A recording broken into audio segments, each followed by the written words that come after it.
Assalamualaikum warahmatullahi wabarakatuh. Kembali lagi di channel Tani Sulur TV, channel yang lebih spesifik membahas tentang tanaman sulur. Pada kesempatan kali ini, kita akan membahas pola perawatan tanaman pare yang istimewa karena produktivitasnya yang sangat bagus dan minim serangan penyakit, padahal menggunakan pola perawatan yang sangat sederhana. Ini adalah lahan pare yang terletak di Kecamatan Binangun pada Kabupaten Cilacap. Pare di lahan ini jumlahnya sekitar 700 batang. Dan kemarin sudah menginjak petikan ke-6. Dengan pada petikan ke-6, sekali petik, menurut sang pemilik lahan, perolehan yang didapat kurang lebih sekitar 400 kg atau sekitar 4 kuintal. Menurut kami, ini hasil petikan yang luar biasa. Belum lagi, setelah petikan ini, pada lahan pare diketahui masih sangat banyak buah yang bergelantungan. Selain produktivitas yang melimpah, tanaman pare di lahan ini juga terbilang bebas dari serangan hama dan penyakit. Penyakit keriting akibat virus bisa dikatakan 0%. Begitu juga dengan serangan jamur dan bakteri. Untuk serangan hama seperti kutu-kutuan, ulat, dan lalat buah bisa dikatakan sangat minim. Langsung saja, berikut ini akan coba kami bahas pola perawatannya. Yang pertama, mari kita bahas dari segi pengolahan lahan. Pengolahan lahan petani pare di sini yang cukup mengejutkan hanya menggunakan pupuk kandang, dolomit, dan E4 decomposer tanpa menggunakan pupuk dasar kimia. Hal ini cukup mengejutkan, pasalnya tanpa pupuk dasar yang berperan untuk suplai nutrisi secara slow release, tetapi tanaman bisa tumbuh dengan baik. Pada pupuk kandang sebenarnya juga mengandung unsur N, P, dan K serta unsur mikro,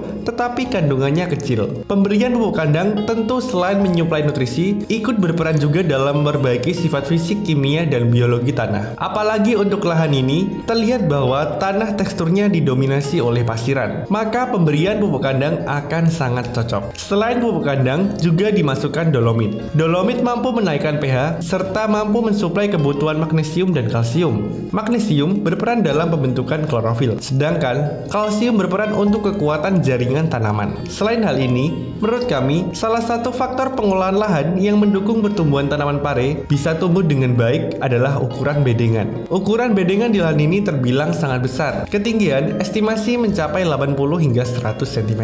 Dengan ukuran bedengan yang besar, tentunya akar juga akan lebih maksimal dalam berkembang dan mencari nutrisi. Pembuatan bedengan besar menurut sang petani harus dilakukan karena lahan di sini sering banjir. Bedengan besar yang isinya pupuk kandang dan dolomit serta dispray mikroba baik E4 dengan pengairan memadai dari limpasan air, kami kira hal ini yang menjadi faktor penunjang tanaman pare bisa tumbuh dengan baik dari segi pengolahan tanah. Yang kedua, dilakukan proses perempelan. Tanaman pare di lahan ini dilakukan proses perempelan pada tunas air. Tunas air yang dirempel merupakan tunas air yang berada di bawah yang sekiranya kurang berkembang dan produktif untuk tanaman. Dengan perempelan ini tentunya batang utama akan bisa lebih berkembang dengan baik karena nutrisi tidak terpecah pada tunas air. Tunas air di bawah 1,5 meter yang kurang produktif bisa dirempel, sedangkan untuk yang di atas 1,5 meter, semua tunas airnya bisa dipelihara. Selain nutrisi bisa lebih fokus pada cabang utama yang lebih produktif, tentunya perlakuan ini juga akan lebih menghemat kebutuhan pupuk semprot karena luas daun dan cabang yang tidak produktif berkurang. Yang ketiga, mari kita bahas dari segi pemupukan. Pemupukan yang digunakan petani di lahan ini menariknya diaplikasikan ketika tanaman sudah menginjak petikan kedua pada masa generatif, yaitu dengan NPK sebanyak kurang lebih 2 kg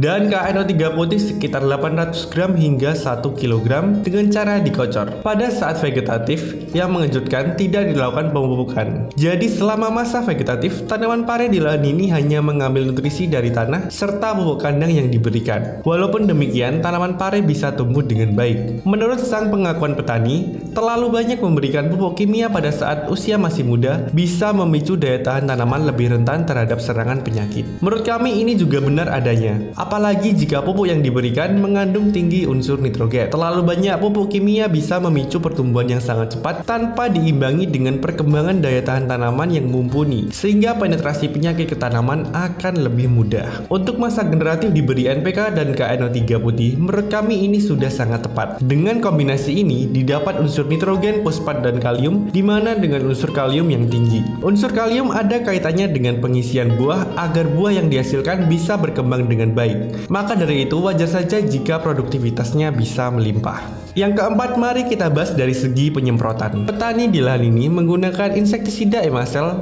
dengan bahan aktif emamectin benzoat. Emamectin benzoat merupakan insektisida yang masuk dalam golongan avermetin yang bekerja secara translaminar pada tanaman dan mampu meracuni saraf hama pengganggu tanaman. Emamectin ini bisa menanggulangi hama kutu-kutuan dan sangat cocok untuk serangan ulat. Untuk nutrisi via daun, petani menggunakan pupuk nutrisi Swallow yang memiliki kandungan sulfur yang mencapai 85%. Unsur sulfur kadang terlupa dalam proses budidaya tanaman. Padahal unsur sulfur termasuk dalam unsur makrosekunder yang dibutuhkan tanaman cukup banyak, walaupun tentu tidak sebanyak unsur hara makro primer. Unsur sulfur berperan dalam pembentukan asam amino, pemaksimalan kualitas buah, dan berperan penting terhadap kekebalan tanaman. Penyemprotan petani di lahan ini menggunakan interval 4 hari sekali. Jika dihubungkan dengan karakteristik dari tanaman yang produktivitasnya luar biasa dan minim serangan penyakit, maka wajar saja karena unsur kalium dan sulfur digenjot pada taraf yang sesuai. Menurut kami, dari serangkaian perlakuan dan pola perawatan sang petani yang terbilang sangat simpel ini,